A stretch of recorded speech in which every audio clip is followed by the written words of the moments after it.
Hello and welcome everyone. Thank you so much for joining today's webinar presentation all about overrides in RoomKeyPMS.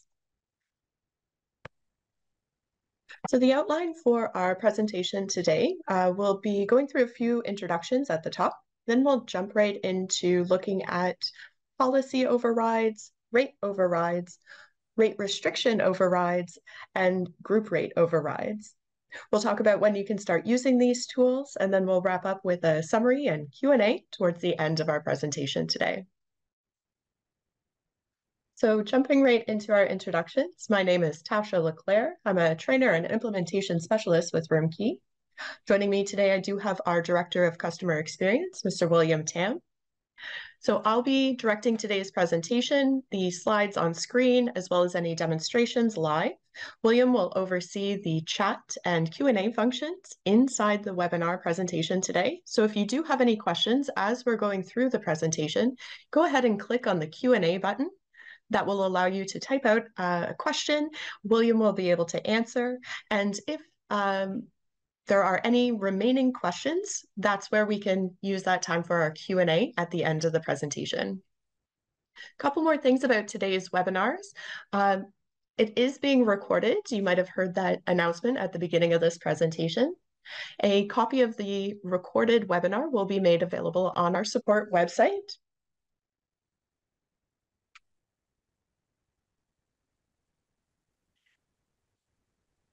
In addition, our webinar survey will be distributed out to everyone who is joining today's live presentation.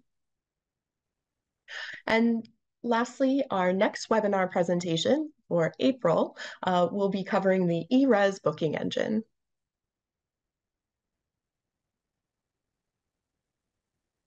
So getting started with our all about overrides topic for today, we'll start with the policy overrides. Now, the first policy that we're going to take a look at is the deposit policy. So I have a short video here that will show us how to override a deposit policy inside RoomKey while you're making a reservation. So this is pretty common to do if you're making a reservation and you want to give special consideration for a guest. And instead of taking the deposit at the time of booking, this process will show you how you can complete the booking without the deposit and then follow up with collecting that deposit after the booking has been made. It could be the same day, it could be a couple days later or closer to the guest arrival date. So I'm just going to go ahead and click this video and we'll be able to see that on screen. Oh. Perfect. So when making a reservation, here I've selected the best available rate for the penthouse villa. When I book that room, I can now go to the guest info, and you'll notice that there is a post deposit and the amount is noted here. So this is the amount that I need to take in order to complete the booking. But if you want to override that policy, you'll simply remove the checkmark from the post deposit. That will allow me to complete the booking. And if I look at the guest folio, you'll see that there is no deposit on file, even though the reservation is booked. If I go to the reports menu in the audit section, here I have policy exceptions and I can view my deposit policy exceptions. This will now show that reservation as an exception to the deposit policy. I can see the amount due, but there is $0 paid. When I'm ready to collect that deposit, I can now click Post Payment. That will pull through the guest credit card information and the amount for the deposit. So that automatically populates for me. I can simply select OK, Exit, and that will now post or allow me to take the payment. This is a payment processor that is displayed on screen that will show me that the payment is approved, and the payment now appears on the guest folio. So when that guest arrives, that deposit will already be on file for their stay. So the next type of policy that we can override is a cancellation policy.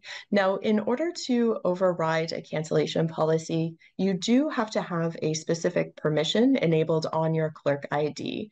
So you need to have permission 321 cancel reservation in order to override a cancellation policy. This video is going to show how to do that when you are canceling a reservation. Now, I'm actually going to show you two versions of this override feature. The first one will show you how to cancel a reservation without a cancellation fee, even when a fee is required. And then the second video, or the second part of this video, is actually going to show you how to override the price of the fee. So it will still apply the cancellation fee, but instead of applying the full amount, we're just going to modify the amount itself. So here I'm going to select the Tasha LeClaire reservation and click cancel. Now for this guest, I can see that a cancellation penalty is required, and I do need to select a reason. The cancellation penalty is showing here, but instead of cancel and charge, I'm going to select cancel res. When you cancel that reservation, it will now appear on the canceled screen, over here on the view screen, canceled. When I take a look at the guest folio, you'll see that there are no cancellation fees. The second example, I'm going to go through and cancel that reservation once again. So I'll select the cancel button. I'll select the reason for canceling. And I still have a cancellation penalty owed, but this time I'm going to change the amount. So instead of charging the full amount, I'm only going to post $500 and cancel in charge. This will now go through the payment screen. So it will take payment for that cancellation fee plus taxes in this case, and also process that through the credit card processor. So I receive an approval message for that payment.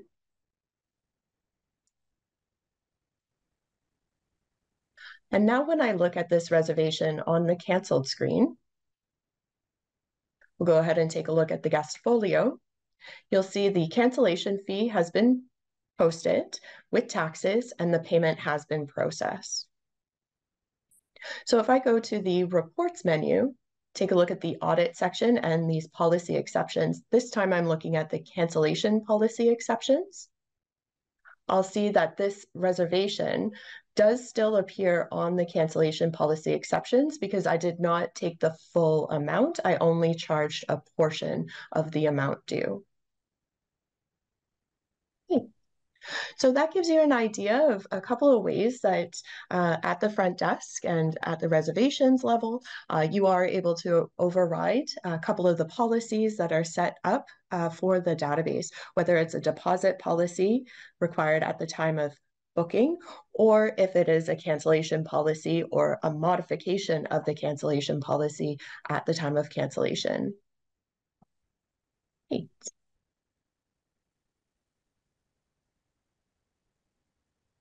So now let's take a look at another type of override. This is the ability to override a rate price. Now this can occur at the time of booking, and it does require a clerk permission. So not all users will have access to this function. It does require clerk permission 342 rate override. So if you are logged into RoomKey making a reservation and do not see the rate override checkbox that we'll see in this short clip, it means that you need to enable that clerk permission on your clerk ID. So this example or this video is going to take us through the steps of how to override a rate when you are making a reservation. There's a couple of different reasons you might override a rate during the booking process. You might be price matching a competitor or other rate available online. You may also override a rate as per approval by your manager or supervisor on duty. Depending on how you want to override these rates, this video will show you how we can go through the steps to do that. Oh.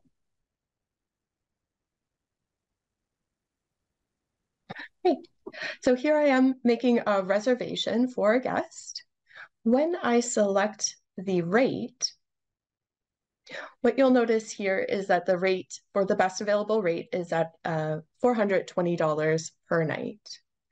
Now I'm going to click the Enable Rate Overriding checkbox, and I'm going to select a reason for overriding this one. This is going to be approved by the Sales and Marketing Department. And when I do so, I can now select either the average rate here and type over the average rate, or you can type over an individual rate on a specific date. Either way, that will allow you to customize that pricing, select the rate and the room type, and then you can proceed with completing the booking information. So collect the guest info, credit card and payment details, and click OK. Now I did override that rate, so when I view that reservation here, you'll see the new rate price, which is $375. Now in the reports menu, you can go to the audit section, and here we have the rate override / variance report. When you click OK, that will generate the report, which will show any rate overrides. It'll tell you the clerk name, so the clerk who did that override. It will tell you the original rate, the overridden rate, and the variance between the two. So you can see how much money is being lost, perhaps, in that variance column. That will tell you how much it is varying from the original rate for that for those dates. Great. So rate override is pretty common to do, like I said, with price matching. You can customize that price. Oh. Sorry, I just had an error message. Okay, I think we're okay still. Sorry about that. So the next type of override that we're looking at is going to be the rate restriction overrides. So similar to overriding a rate, this process can be done during the booking process, and it does require clerk permissions. So in order to be able to view restricted rates and override restricted rates, you need these two permissions on your clerk ID. Most users will have the display restricted rates enabled by default on their clerk ID. So you can view a restricted rate, which we'll see in this little video clip here. And in order to override that restricted rate, you do need to have the second permission, 2121, override rate restriction. Now, a rate restriction might be in place if the rate is close to arrival, if there is a minimum or maximum length of stay applied for the rate plan itself. So we'll see here where we can view the rate, and then we'll also show how to override that rate, which you might do in the case of a very important VIP or very important guest, or you may choose to override with your manager's approval.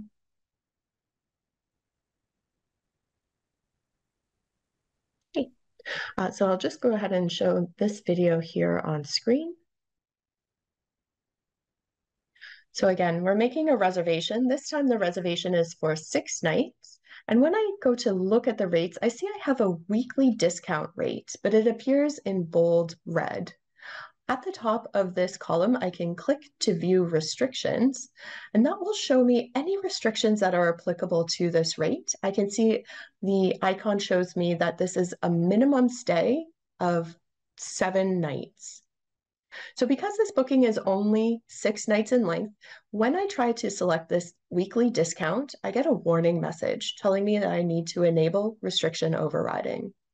That's a checkbox just at the bottom of my screen here.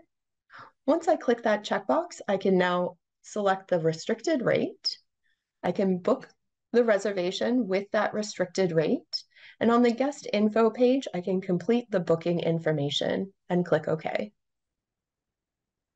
Now, even though this guest is only staying 6 nights, I have been able to complete the reservation with that weekly discount rate. When you go to the reports menu, this time we're going to look at the reservations section, and I'll be able to look at the rate restriction override. I'll just look at it by booking date, which is the current date on this video, and select OK. Now this will show me the restriction override report, and it'll tell me which reservations have overridden any restrictions on the rate. So I can tell that this was an LOS or length of stay restriction that I overrode, and my clerk ID appears at the very end of that report. So even if you want to allow your staff to override restricted rates, you can still monitor that activity using that rate restriction override report.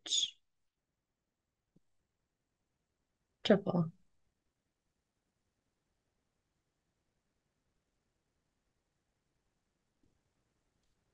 So the next type of overrides that we'll look at is the group rate overrides. Now, this section or these features do occur during group block creation. So these types of overrides may not be common with your front desk or reservations team. This may be more applicable to a sales member or revenue manager who is responsible for creating and managing groups in the groups module. So in the groups module in RoomKey, we're going to jump ahead to the rates step. And what we actually recommend in order to attach rates to a group when you're building a group is to use the Rate Wizard button and the group default rate section. So that is these areas at the top of the rates step, step number 2 when creating a group. So I do have a video over here on the right-hand side that demonstrates how to attach a rate using the Rate Wizard, select the group default rate using the drop-down menu, and then use the Override Attach Rates button to customize that group price. Now, the benefit of doing this method, it allows you to attach a rate plan listed as group rate, but by using the Override Attached Rates button, you can actually customize that pricing for this one individual group. So in this example, this is a family reunion, and I'm going to attach the group rate as the default rate plan, but I'm going to go one step further and actually customize the pricing for this specific group. You'll also see that I can customize the pricing per day throughout the group stay. So in this example, this group does allow guests to arrive and depart outside of the group block. So they can arrive 1 or 2 days before and stay 1 or 2 days longer after the group. Now, for those border days before and after the group block itself, I want to have the price set at my best available rate or a higher prevailing rate. So even if the guests do want to stay, arrive early or depart after the group, they would be subject to the prevailing price for that room type. They would not be getting the group rate for those extra days. So lots of customization can be accomplished using this method. I'm going to go ahead and show the video here on screen of attaching and customizing these rates. So when you're creating the block, you've already completed the primary step. I'm going to go to step number 2, the rate step. At the top of the screen, you'll see you can click the Rate Wizard button, and that's going to be a shortcut to the Rate Wizard module. I'll scroll down here and select my group rate, and I'll click the Edit button. That's the pen and paper symbol in the lower left-hand corner.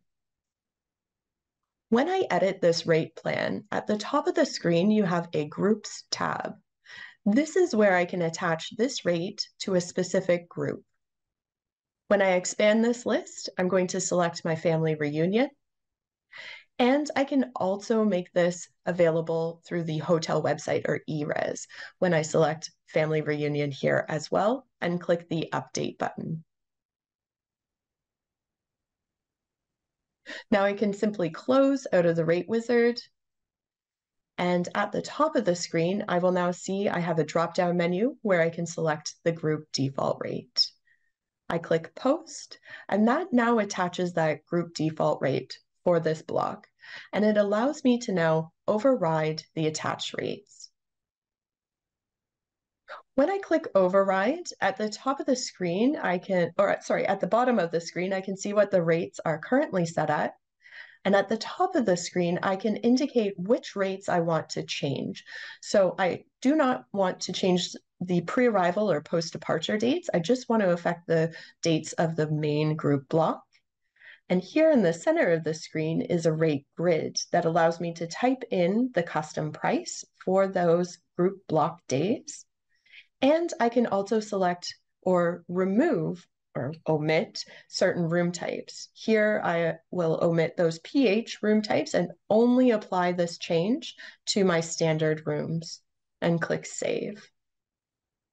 Once saved, it now tells me that my rate overrides have been updated, and at the bottom of the screen, I can now see what my rates are currently set as.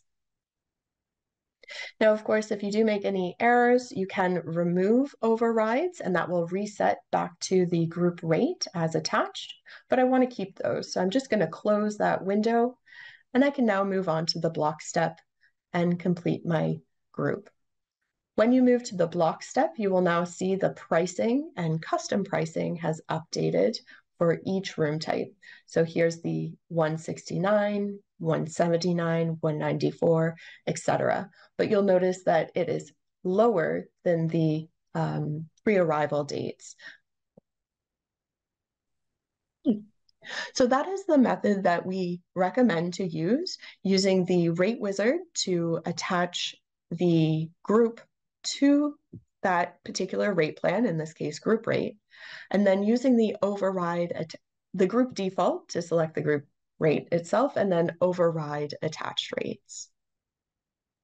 Now, there are some common questions that we get whenever we're demonstrating this method, because there are other fields that appear in this rate step. Some hotels will choose to use some of the other features. However, we don't typically recommend those for a couple of different reasons. The first one that we're looking at here is if you are to use the manual rate section. So we do not typically recommend using manual rate, which appears below those fields we were just talking about. This requires you to do a lot of excess steps.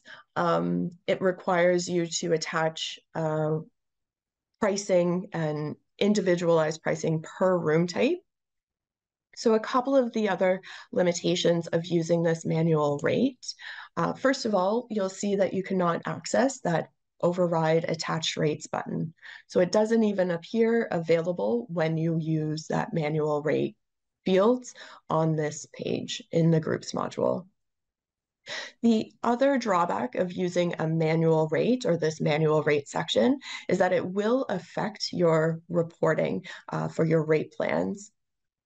So what that means is that when you use the manual rate, even though it is a group reservation, all the reservations and revenue appear categorized as manual.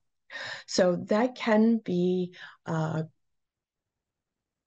that can affect how your reporting or end of day reporting or year end or month end reporting appears for the accounting team. And it can also cause confusion if manual rates are also used at the front desk.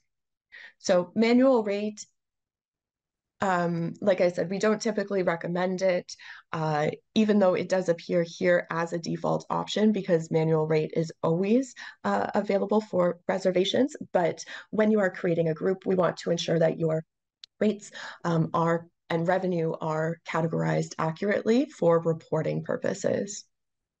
Lastly, and very importantly, for many of our clients that use eRes booking engine for their hotel website, manual rates cannot be distributed to that eRes portal, which means that you would not be able to use a group booking code in order to book reservations online. That's for your online guests.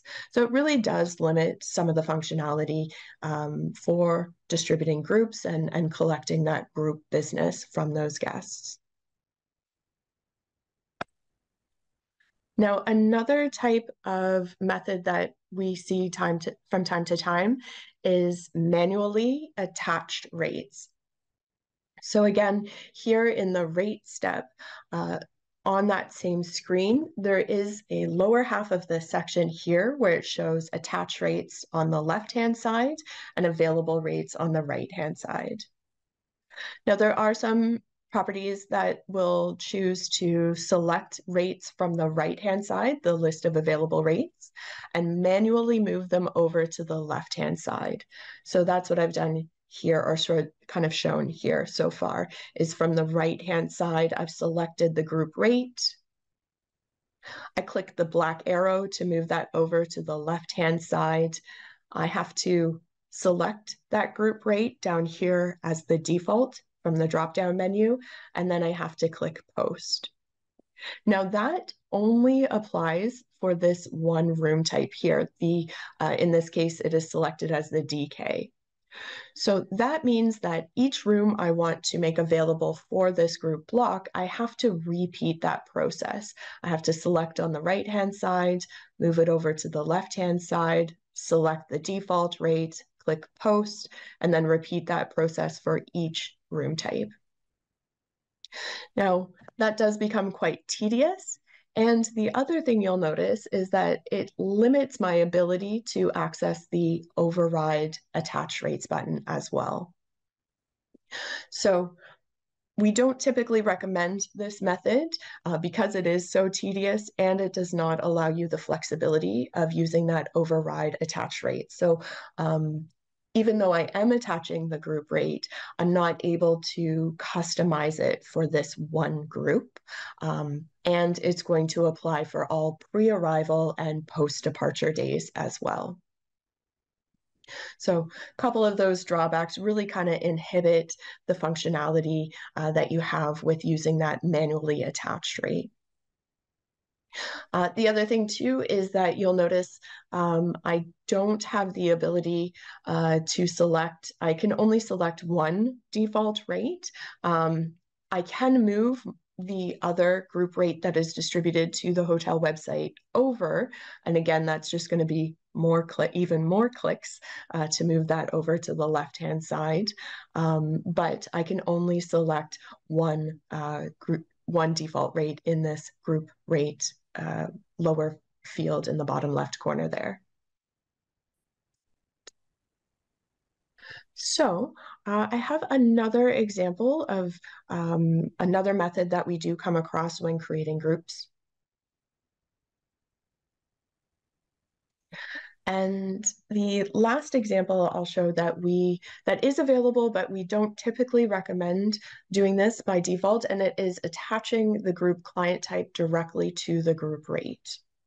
Now, this is a screenshot from the rate wizard, and the group rate itself, if you'll recall from the short video, a couple of slides previous, in the rate wizard, you would go directly to the Groups tab and select the group that you are attaching the rate to. So the example was the family reunion. We attached it directly to the Groups tab. Some properties will opt to attach the group client type here on the client types tab in the rate wizard, maybe before you're creating the group or during the group process here. So this example here, I've clicked the client types tab on the rate, and I've selected the group / tour client type for both the hotel direct and hotel website distribution channel. Now, the issue with this, or the issue that we do find with this, is that if you have multiple rates, so if you might have 3 or 4 different rate plans in the rate wizard for groups, and if you attach the group client type to each one of those rates, it means that each time you collect or create a new group, you're going to have those rates automatically attached to every new group. The other drawback is that by automatically attaching those to future group blocks, any changes you make to those future group blocks will affect any existing groups that also use those client types. So what I mean here is that I'm just going to show RoomKey database on screen here. And when I go to the Groups module here in the Operations menu, I'll select Groups. That will bring up my Group module here. And at the bottom of the screen here, I have a new group. I'll just open up this new group block.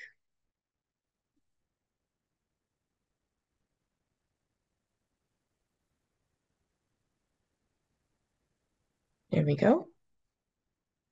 The step number 1, the primary step, has already been completed. So when I go to the rate step here, what I'll see is that on the left-hand side, I already have these rates attached. So if I had multiple group rates or rates attached with the group client type, those will automatically appear on the left-hand side each and every time I create a new group.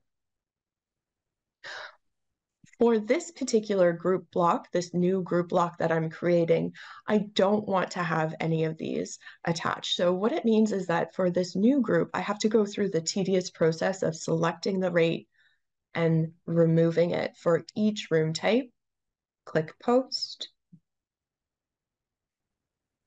And then I have to go to the next room type, select the attach rate, remove that one, click Post. So you can see how it already starts to build up a bit of a tedious repetition pattern, or quite a few clicks are required when all you want to do is just create a new group.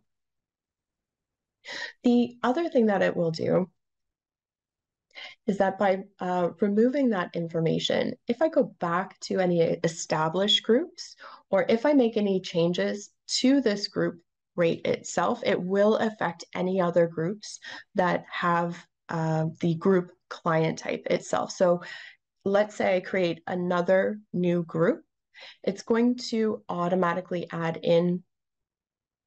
those rates back in. So it means that you're constantly going back and forth between new groups and old group blocks to manage the rates, the attached rates here on the left-hand side of the screen. So for that reason, that is why we do not recommend attaching a group client type to a rate in the rate wizard. We do instead recommend using that other method we talked about at the beginning, of using the rate wizard to attach the group itself, not a group client type.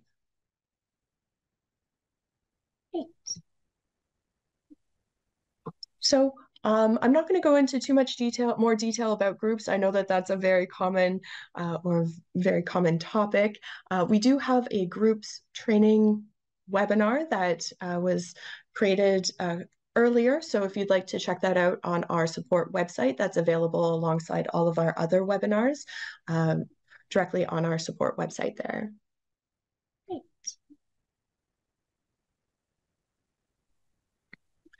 So Now that we've seen all of these different override options, a big question that we often get is when you can start using all of this information.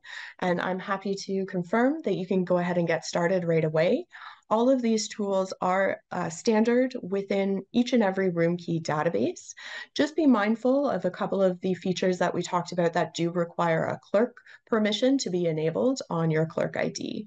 So if you don't see some of those checkboxes or override features, just double check the permission settings on your clerk ID and make sure you have the required permissions. So I'm going to um, open up the floor for any questions that you may have about these overrides that we've seen so far, whether it's policy overrides, rate overrides, those restriction overrides, or that group override function.